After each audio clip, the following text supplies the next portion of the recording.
traído. Entonces al siguiente día ya no había vino para tomar y se pusieron tristes. Entonces empezaron a buscar vides salvajes que había, pero no producían la misma calidad de vino. Para 1524, la historia comenta que Hernán Cortés inició con lo que fue el reparto de las tierras. Este reparto de las tierras fue que estas personas, pues como les gustaba tomar vino, esta época se le llamó el oscurantismo. En el oscurantismo solamente la religión tenía voz y voto, nadie más. Si alguna persona la veían tomada o alcoholizada, decían este tiene el demonio y lo quemaban vivo, ¿no? Entonces, si alguien empezaba en contra de la religión, lo quemaban o lo mataban, porque solamente la religión mandaba. Si alguien, cuando está haciendo un estudio o análisis del vino, de la historia del vino, se mete a internet y busca, va a encontrar siempre fotos de monjes así con su copa, así con su copita, y aquí tienen llaves, ¿no? Porque las llaves eran donde guardaban todo, eran los únicos autorizados. Y algo importante que tenemos que saber es que todo lo que es las bebidas alcohólicas, el vino, todo eso, inició por personas que buscaban siempre la fuente de la eterna juventud, o alquimistas, ¿no? En aquellos tiempos. Entonces, así fue como los españoles traían monjes que producían vino, y como España era una potencia mundial en aquellos tiempos produciendo vino, al encontrar tierras nuevas y fértiles, empezaron a producir vino de muy buena calidad en México. Para el año de 1568, los contadores españoles ya andaban en Zacatecas, ya habían llegado a Coahuila, y habían llegado a lugares donde encontraron, por ejemplo, en Coahuila, ¿qué fue lo que encontraron? Encontraron una zona que era como una sábana, ¿no? Donde había una sabana, perdón, donde había un manantial, y ahí se establecieron, y la hacienda se llamó Hacienda San Lorenzo, lo que con el paso de los años, esa Hacienda San Lorenzo la compró el abuelito de Francisco y Madero. Por lo tanto, esa hacienda, de ser Hacienda San Lorenzo, se pasó a llamar Casa Madero, ¿no? Que es la que actualmente produce vinos. Algo importante que podemos saber es que en toda Latinoamérica, ¿dónde creen que se elaboró la primera botella de vino? Fue en México, en 1597, en Casa Madero. Ahí fue donde se elaboró la primera botella de vino, y aquí fue, como vemos ahí en la esquina del fondo, dice ahí, el rey de España, Felipe II, era el rey de España en aquel tiempo, él otorgó, ¿sí?, la merced para que puedan ellos traer vides de Europa, traerlas a México y iniciar la plantación de vino en zonas como Querétaro, como Coahuila y el valle de San Vicente y las zonas que están en Ensenada, ¿no? Aquí fue en 1597 donde se produjo la primera botella elaborada en México, ¿no? Y así es como va pasando la historia. Ya en 1554 establecen los primeros viñedos en Michoacán.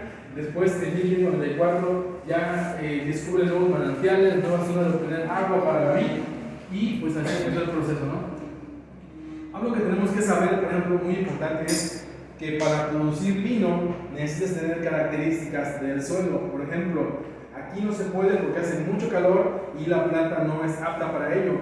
Pero si vas a México, que está a más de 2 metros de altura, y luego vas a Querétaro, que está a 2200 metros sobre el nivel del mar, ahí ya empieza a ser la zona más desértica, semidesértica, no hay tanta agua, que son las características primordiales para que la vid pueda tener sus mejores frutos, ¿no? Lo que es Querétaro, ya dijimos, el Valle de Palos, Coahuila, la zona de Ensenada es donde está más alto, hay menos cantidad de agua, por lo tanto es una zona semidesértica que es ideal para que se produzca el vino, ¿no? Para 1197, ya aquí se habían establecido, ya empezaban a probar el vino. Después en 1699, la corona española, ¿qué creen que hizo?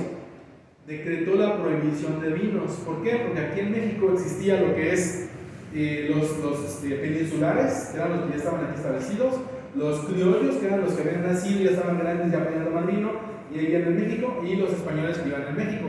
Esos tres tipos de personas tomaban mucho vino, y los que hacían el vino pues eran muy buenos, eran monjes españoles, ¿no? ¿Qué creen que pasó?